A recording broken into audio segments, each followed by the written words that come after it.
Fala, pessoal. Pessoal, eu já terminei aquela atualização da análise crítica, mas só sobre Marcos, tá? Me focando mais em Marcos. Porque Marcos é o evangelho mais antigo que serviu de base para Mateus e Lucas. Então, logo, se Marcos não é uma história real, cheia de absurdos, logo os outros evangelhos também não são. São só construções teológicas, tá?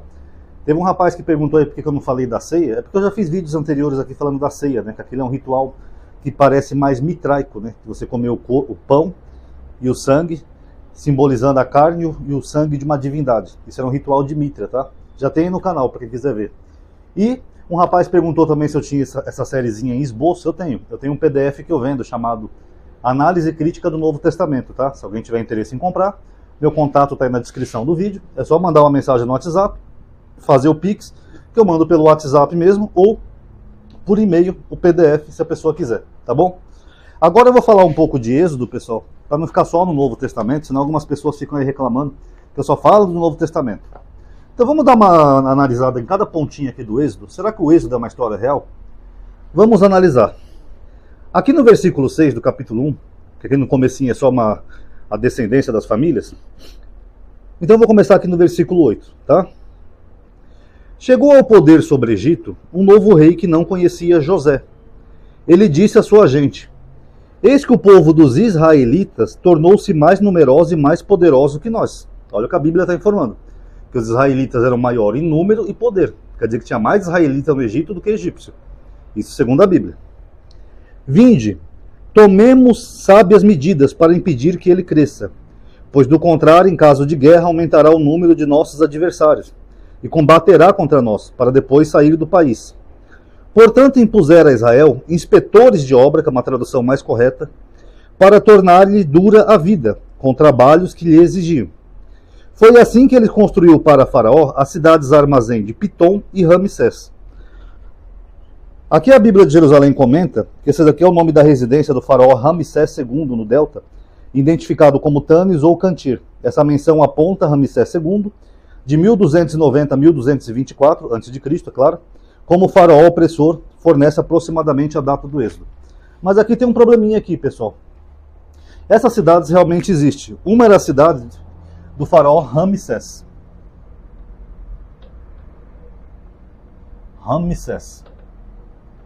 Que no Egito os faraós eram considerados como divindades. O faraó era um ser divino. Então o Ramsés ele era considerado divino. E a outra cidade, que ali fala Pitom, na verdade seria uma tradução do egípcio, seria a casa de Atum. Lembrando que aqui Atum era um deus egípcio, tá? Não é o atum que a gente come hoje em dia, é um deus egípcio, tá? Só que a Bíblia coloca ali no passado, eles construíram é passado. Então, segundo a narrativa que nós acabamos de ler, antes dos hebreus se tornarem escravos no Egito, antes, que é no passado, eles construíram essas duas cidades. Só que essas duas cidades eram em honra dessas duas divindades aqui, ó. Uma era o próprio faraó e a outra era o deus egípcio. Estranho, né? Quer dizer que o povo monoteísta, seguidor dos patriarcas, do Deus único, eles vão para o Egito por causa de José do Egito. Desce todo mundo para o Egito, que já é um absurdo, né? Deus não sabia que eles iam ser escravizados? Era mais fácil eles terem ido e voltado, né, para sua terra. Mas desce todo mundo para o Egito. Beleza. Aí chega lá, eles vão se multiplicando, mas eles vão trabalhando para o faraó. Eles constroem duas cidades em honra de deuses pagãos. Duas divindades. Não é estranho isso? Fora, pessoal, a Bíblia fala que essas cidades eram cidades...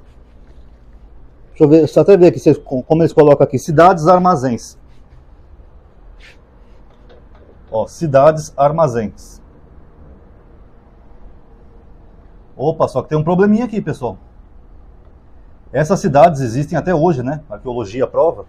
Mas elas não são cidades armazém. Cidade armazém eram cidades onde eles guardavam grãos e eram geralmente fortificadas para se defender de inimigos. Mas na arqueologia diz o contrário. Diz que não tinha nenhuma cidade armazém. Outro ponto. Aí eles forçaram os hebreus a trabalharem para eles. O termo que aparece ali em hebraico, pessoal, é o termo abad, que é parecido com o termo ebed. É esse daqui, ó.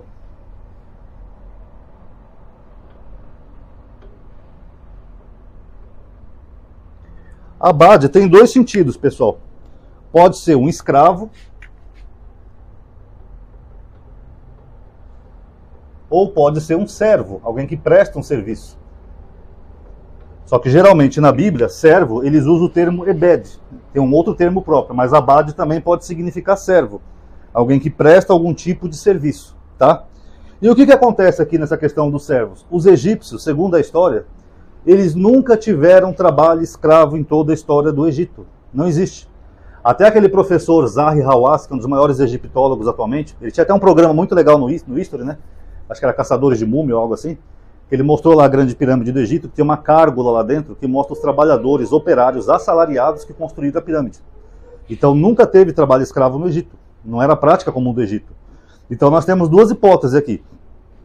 Ou o autor de Êxodo inventou essa escravidão para criar uma situação mais dramática, uma história mais dramática para o povo hebreu, ou eles prestavam serviços para os egípcios e os egípcios apenas oprimiam ele com mais tributos, taxas e serviços. São duas opções cabíveis, porque os egípcios nunca tiveram escravos. Mas só que se eles eram apenas servos dos egípcios, eles podiam partir a hora que eles quisessem. Não ia precisar de um Moisés, de um libertador, de nada disso.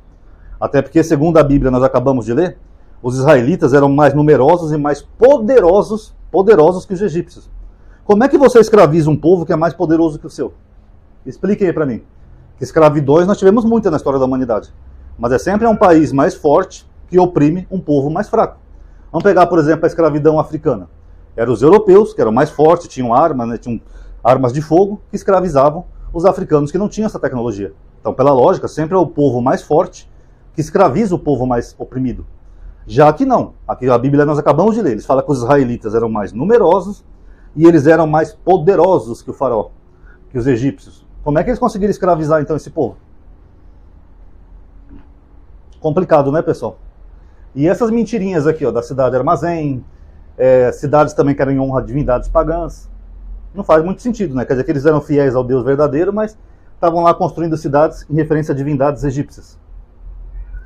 Fora que não era cidade armazém, tá? Essas cidades, a arqueologia diz que elas foram construídas por mão de obra assalariada, a mando de um tal faraó, que é o próprio Ramsés mesmo que mandou construir, mas não tem nada de trabalho escravo, tá? Vamos continuar aqui. Os egípcios obrigavam os israelitas ao trabalho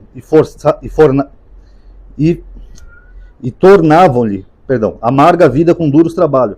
A preparação da argila, a fabricação de tijolos, vários trabalhos nos campos, e toda espécie de trabalhos quais os obrigavam.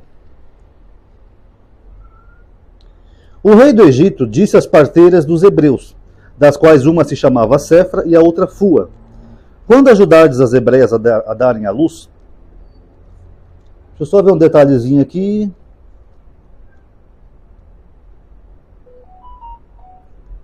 A Bíblia de Jerusalém comenta aqui, ó.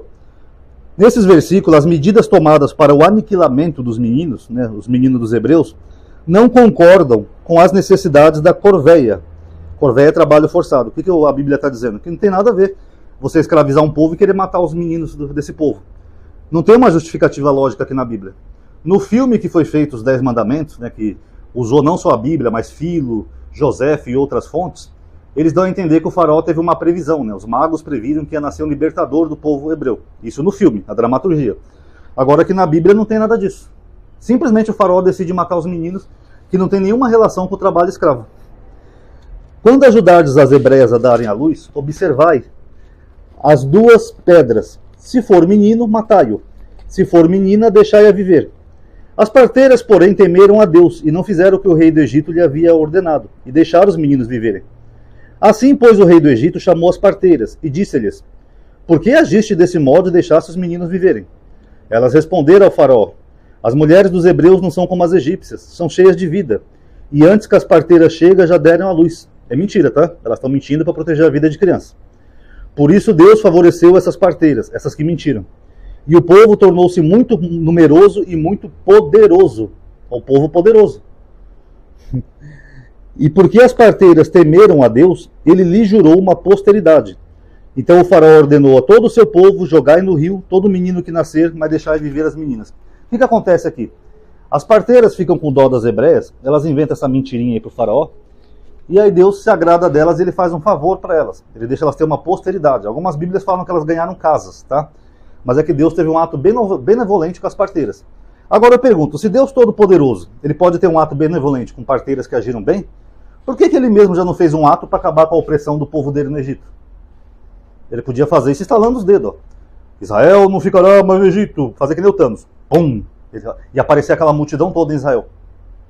Não é bizarro? Uma coisa boba ele faz na hora, no caso das parteiras. Agora, uma coisa mais grave, ele não faz. Então, para finalizar aqui o primeiro capítulo de Êxodo, lembrando que eventualmente eu vou trazer outros temas também, tá, pessoal? Para não ficar monótono e cansativo. Aqui a Bíblia mente que os hebreus construíram essas cidades. É mentira. Foi trabalho assalariado. Os egípcios pagavam para o seu próprio povo construir. Eles tinham construtores. Não eram cidades armazéns, tá? Eram cidades dedicadas a deuses pagãos. E os egípcios nunca tiveram trabalho escravo. Então, a não ser que a gente force muito uma hipótese de que eles eram apenas trabalhadores para os egípcios, a gente vai ter uma contradição histórica aqui. Os egípcios não eram escravos. E no outro capítulo a gente vai ver mais algumas mentiras, tá, acerca da cultura egípcia no capítulo 2, tá bom? Esse aqui é só o primeiro capítulo de Êxodo. Espero que tenha dado para entender, espero que tenham gostado. Pessoal, eu sei que é chato lembrar em todo vídeo, tá? Mas quem gostou, dá um like aí no vídeo. Isso ajuda a aumentar a atividade, alcance e tudo mais. Tudo que é engajamento ajuda, tá bom? Comente aí também o que vocês acharam.